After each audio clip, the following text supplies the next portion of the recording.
जमदग्नि ऋषि एक महान तपस्वी, सत्यप्रिय और अत्यंत सरल जीवन वाले ऋषि थे। उनकी पत्नी रेणुका माता हर दिन नदी से जल लाकर आश्रम की सेवा करती थीं।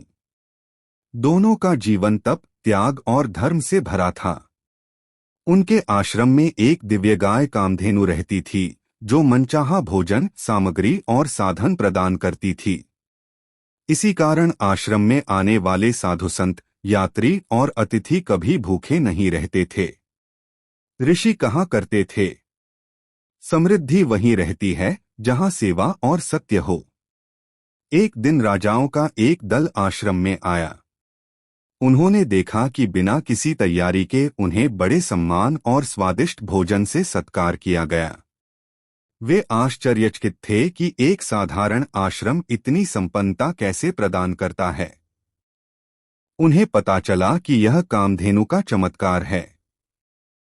जब यह बात राजा कार्तवीर्य अर्जुन को पता चली तो वह लालच में भर गया। वह सेना के साथ आश्रम पहुंचा और कामधेनु को मांगने लगा। जमदग्नि ऋषि ने विनम्रता से कहा, राजन, यह गाय हमारी नहीं, यह धर्म की धरोहर है। इसका उपयोग केवल सेवा के लिए है, संग्रह के लिए नहीं। लेकिन राजा शक्ति के मद में चूर था। उसने कामधेनु को बलपूर्वक छीन लिया और आश्रम का अपमान किया। यह सुनकर ऋषि के पुत्र परशुराम क्रोध से प्रज्वलित हो उठे। उन्होंने अधर्म का अंत किया, पिता का सम्मान लौटाया और कामधेनु की रक्षा की।